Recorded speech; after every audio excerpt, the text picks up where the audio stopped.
Wartawan senior Andi F. Noya dari Metro TV yang punya Kick Andy baru saja mewawancarai Syekh dan pemirsa Kominfo Official juga Azzaitun Official juga akan ngobrol sedikit dengan Bang Andi. Bang, ini setelah 23 tahun datang kembali ke Zaitun untuk sebuah liputan, gimana Bang? Yang pertama dilihat setelah 23 tahun. Pertama tentu sudah banyak perkembangan ya, karena kalau dilihat luasannya juga, kemudian pohon-pohon yang dulu nggak ada sekarang udah tinggi-tinggi, kemudian jalanan yang teratur, dan kondisi itu kalau fisik.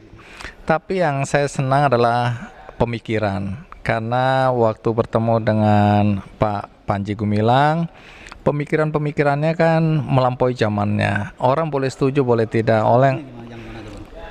Iya, bagaimana dulu ya, yang namanya pesantren yang saya waktu datang 23 tahun yang lalu itu tidak sebagaimana yang kita tahu atau digambarkan orang tentang pesantren yang sangat tradisional ya. Karena waktu itu aku diajak, aku lupa di mana, tapi tempat anak-anak laundry. Laundrynya udah modern sedemikian rupa, terus bagaimana kedisiplinannya jadi aku melihat sesuatu yang di luar bayanganku tentang pesantren.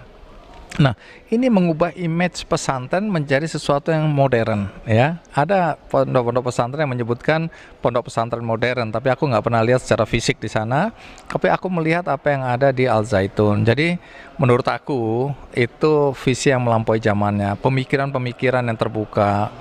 Orang boleh setuju boleh tidak ya. Tapi kalau aku melihat pemikiran-pemikiran yang terbuka dari Pak Panji Gumilang inilah yang mungkin membuat perubahan yang terjadi di Al Zaitun yang menurut aku lagi-lagi melampaui zamannya. Nah, aku juga punya tanda kutip binaan ya, pondok pesantren di mana aku melihat pesantren itu harus mandiri. Karena pesantren di tempat aku ini pesantren yang relatif menampung anak-anak yang datang dari keluarga yang sangat sederhana, pesantren gratis, tapi mereka ingin mandiri juga. Nah, konsep mandiri ini menjadi penting kalau kita melihat yang ada di sini, karena nggak boleh lagi tangan di bawah terus-menerus. Karena ada yang kalau ditanya dari mana ini dana operasional, langsung nunjuk ke atas.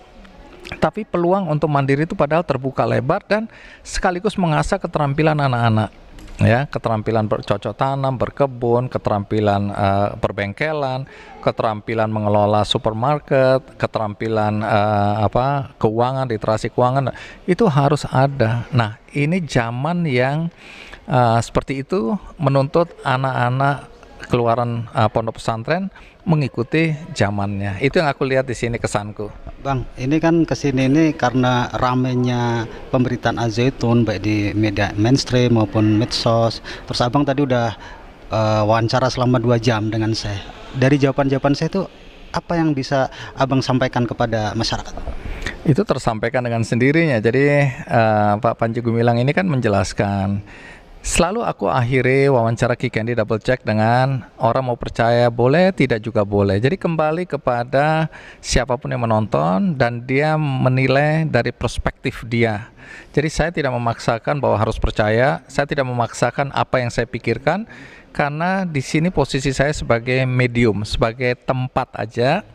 Nah, karena saya melihat apapun tuduhan orang, karena ini bukan yang pertama kali saya wawancara orang-orang yang dituduh atau tokoh-tokoh yang dituduh atau yang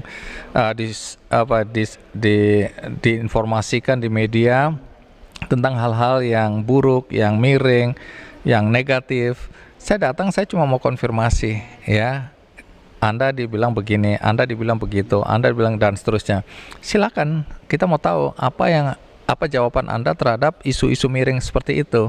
Nah, di Kick Andy double check, makanya namanya double check, kita mencek ulang, mengklarifikasi semua informasi yang beredar di masyarakat tentang satu sosok. Nah, tadi saya mengklarifikasi, mengkonfirmasi semua isu-isu miring yang ada, mulai dari apakah di sini ini terafiliasi dengan NII, apakah ada pelecehan seksual, apakah uang yang dipakai adalah uang dari donasi anggota NII, apakah pelajaran-pelajaran atau ajaran-ajaran di sini sesat dan seterusnya. Silakan dijawab. saya mewakili apa yang beredar di luar. Jadi menurut saya kita membiasakan, ya, kita itu artinya masyarakat kita membiasakan untuk menghadapi perbedaan pandangan, perbedaan prinsip, ya, dan kemudian silakan menentukan gitu. Jadi jangan orang dihambat pendapatnya, pandangannya hanya karena 1000 orang bilang satu orang bersalah misalnya. Ini bukan soal Al Zaitun ya, tapi di mana-mana satu orang dianggap bersalah, kemudian orang itu jadi bersalah karena mayoritas menganggap bersalah. Tapi kita dengarkan pandangan-pandangan dia, bahwa nanti tetap dihakimi bersalah, nggak apa-apa. Tapi istilahnya harus didengar dulu pandangan dia, apa pandangan. Terus kita melihat juga apakah benar sedemikian rupa. Setelah itu silakan menentukan sikap. Kalau dari jawaban saya, apa jawaban mana yang menurut Bang Andi paling menarik itu? Semua jawabannya menarik karena pertama aku senang sekali tidak ada yang dibatasin. Tidak ada yang aku dibilang jangan tanya ini, jangan tanya itu. Semua yang aku tanya dijawab. Tidak ada sedikit pun ya permintaan untuk mengatur. Dan aku orang yang tidak bisa diatur. Artinya aku kalau sejak awal misalnya dibilang nggak boleh tanya ini, nggak boleh tanya itu, aku bilang udah nggak usah aja. Tapi dari awal nggak ada, ya nggak ada keinginan atau nggak terlihat keinginan untuk menghalang-halangi aku menanyakan sesuatu. Semua yang aku ingin tanyakan, semua aku sampaikan dan semua dijawab. Selesai. Bang Andi sebelum sini kayaknya risetnya dalam banget ya. Tadi pertanyaannya begitu panjang, dalam. Kalau setelah melihat Syekh dan bersahabat selama 23 tahun ini, lihat sosok Syekh seperti apa, Bang? Aku selalu melihat orang dari perspektif positif. Sampai kemudian aku merasakan sendiri atau melihat sendiri bahwa apa yang aku anggap positif itu tidak sebagaimana adanya. Ya, jadi selalu aku begitu. Ketemu orang, 1000 orang bilang hati-hati orang itu jahat. Aku bilang, aku tetap menganggap dia baik sampai aku bisa membuktikan bahwa memang dia jahat. Selama aku tidak melihat, selama aku tidak mendengar dengan telingaku sendiri, dengan mataku sendiri, aku tetap menganggap itu orang baik. Jadi itu sudah prinsip dalam hidupku. Aku nggak mau ikut-ikutan orang menjudge, menghakimi seseorang hanya karena mendengar atau tidak melihat langsung, atau katanya, atau pendapat. Itu tidak berlaku cuma di sini, di mana-mana. Jadi kalau ada bilang, wah itu hati-hati Andi Noya, orang itu jahat, aku tetap menganggap orang itu baik sampai aku bisa merasakan, melihat dengan mata kepala sendiri, baru aku bilang. Jadi ketika berhadapan dengan Pak Panji, aku nggak punya. Makanya Pak Panji kan bilang, aku datang tanpa pretensi. Jadi nggak ada di belakang kepalaku ini pertama persepsi, kemudian agenda, kemudian hal-hal yang sudah aku simpulkan sebelum aku bertemu seseorang. Jadi kan enak aja, aku bisa tanya apa aja, karena aku nggak punya agenda apa-apa selain bertanya, gitu lah. Nah itu mungkin bisa dirasakan semua tamu-tamuku di Kick Andy Double Check. Nggak ada satupun yang menurut aku ya, yang melihat Andi Noya punya agenda apa nih. Jangan-jangan dia disuruh ini, disuruh itu, dan capek. Jadi terima kasih buat orang yang percaya bahwa Andi Noya tidak punya agenda selain sebagai jurnalis hanya menyampaikan apa yang ada. Apa pesan apa yang Bang Andi sampaikan kepada media, baik media mainstream, media sosial yang belum melakukan klarifikasi, belum melakukan tabayun ke sini, tapi kemudian mereka sudah membuat liputan-liputan yang itu sering membuat gaduh masyarakat? Aku tidak dalam posisi menilai, tapi kalau aku tidak mau buang-buang energi untuk menyampaikan sesuatu yang menurut aku tidak berdasarkan fakta dan data. Kemudian kedua, aku juga tidak mau menyampaikan sesuatu yang membuat masyarakat mengeluarkan energi percuma, ya, sesuatu yang nggak ada diadakan, sesuatu yang nggak perlu diributkan, aku nggak akan masuk di situ. Makanya Kick Andy, walau baik reguler maupun double check, nggak pernah bicara gosip, nggak bicara sesuatu yang buruk, ya. Kita selalu menyampaikan sesuatu yang positif, yang baik, karena menurut aku itulah yang bermanfaat bagi banyak orang. Nah, Kick Andy bisa bertahan 17 tahun, aku yakin, ya, karena memang orang mendapatkan manfaat dari menonton Kick Andy. Apakah itu cerita tentang anak miskin yang sukses dalam karir, dalam pendidikan, anaknya tukang jamu yang kemudian sukses jadi dokter di Jepang, punya 11 license, atau anak yang disabilitas tapi bukan saja dia bisa mandiri, tapi dia bisa membantu orang lain walaupun dia punya keterbatasan.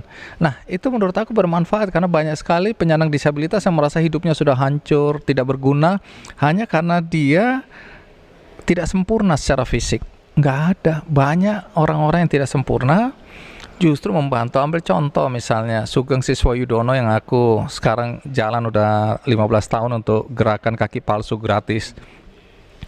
Waktu aku ngangkat cerita tentang dia, Sugeng ini anak tentara tapi pangkatnya nggak tinggi bapaknya, ditabrak oleh truk, kakinya hancur satu, kemudian waktu dia harus diamputasi dan pakai kaki palsu, orang tuanya udah nggak mampu, tapi keluarganya mengumpulkan dana, akhirnya bisa beli satu kaki palsu.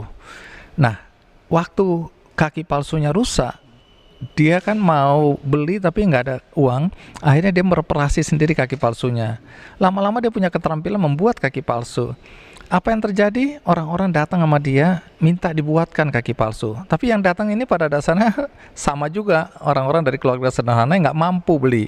Sehingga dia membuatkan dengan biaya yang rendah, dan lama-lama muncul cerita itu, dan akhirnya saya tahu. Saya angkat ceritanya di Kick Andy. Aku bilang, oke, aku cariin dananya, kamu bikin sebanyak-banyaknya kaki palsu, karena banyak sekali saudara-saudara kita yang tidak mampu beli kaki palsu. Mungkin kalian belum tahu bahwa kalau orang nggak punya kaki, itu mentalnya jatuh. Apalagi kalau dia mungkin perempuan ya yang selama ini dipuja, cantik, dan tiba-tiba harus kakinya dipotong, itu langsung dia mengurung diri, dan mungkin akhirnya tidak kemana-mana, padahal dia punya mimpi, cita-cita yang besar. Dan kalau dia kepala keluarga, gara-gara itu dia mengurung diri, itu artinya seluruh keluarga menderita karena tidak ada penghasilan. Nah, dengan kita kasih kaki palsu, mereka bangkit semangatnya. Yang mau sekolah kembali sekolah, yang mau kerja kembali kerja. Nah, Sugeng ini orang yang disabilitas, tapi gara-gara dia berapa banyak orang bisa bangkit dari keterpurukan. Nah, cerita ini menurut aku lebih bermanfaat daripada kita cerita sesuatu yang membuat orang berantem, membuat orang ribut, menguras energi, dan menghancurkan orang lain atau masa depan orang. Kick Andy nggak main di situ, jadi nonton Kick Andy ya. Saya nonton, dan saya juga nonton karena saya ngefans. Saya nonton tentang itu, nonton cinta. Iya, nonton Cinta Laura waktu diundang. Nonton yang dari tamunya dari Medan yang punya wajah itu. Nah iya. Yang Sugeng dia nggak nonton. Nonton dong, Bang. Tadi kan abang bilang ini nanti terserah masyarakat yang menilai dari wawancara ini. Sebenarnya harapannya apa, Bang? Harapannya dari liputan ke Zaitun ini, harapannya Bang Andi sendiri apa? Karena prinsip yang aku anut selama ini sebagai jurnalis, cover both side itu menjadi penting ya. Gini, kalau sekarang kan banyak orang mungkin tidak dapat akses untuk datang ke sini. Itu juga harus dipertanyakan apakah akses itu dibuka atau tidak dibuka, sehingga banyak juga teman-teman jurnalis yang belum bisa bertemu dan menyampaikan pandangan-pandangan dari sisi yang ini. Akhirnya yang diambil kan sisi yang sana, karena yang di sana mudah diakses ya, dan dianggap itu salah satu, tapi ya waktu masuk ke sini belum tentu bisa. Nah, mudah-mudahan ya dengan adanya Kick Andy Double Check bisa ke sini, bisa wawancara selama 2 jam. Mudah-mudahan ini prinsipnya bisa berimbang, cover both side-nya. Both side-nya yang sana ribut-ribut begini, pandangannya begini, cover sisi sininya seperti ini. Mudah-mudahan ini memberikan perspektif yang lebih utuh bagi siapapun yang mengikuti cerita tentang Al Zaitun belakangan ini, sehingga mendapatkan sudut pandang dari dua sisi tadi. Itu sih harapanku. Tapi bahwa orang nanti akan menilai, wah Andi Noya berpihak, atau aku serahkan kembali kepada masyarakat. Tapi kalau ditanya, aku nggak punya agenda apa-apa. Tadi dibilang bersahabat dengan Pak Panji Gumilang, itu karena sekitar tahun 2000 aku pernah ke sini ya. Waktu itu ada Pak Surya yang orasi ilmiah, aku menemani aja. Tapi hari ini aku kembali ke sini sebagai jurnalis dan wawancara dengan Pak Panji Gumilang. Gak ada yang istimewa sebenarnya, karena aku menjalankan profesiku sebagai jurnalis. Kalau diminta 3 kata untuk Al Zaitun apa, Bang? Iya. 3 huruf kamplang. Ketika oke. Ini kan jurnalis senior, jadi Iya, tapi pertanyaan susah juga itu. Kalau aku lihat visioner, itu yang pertama yang aku rasakan. Kemudian bagaimana keterbukaan, ya. visioner terbuka. Terbuka, kemudian disiplin.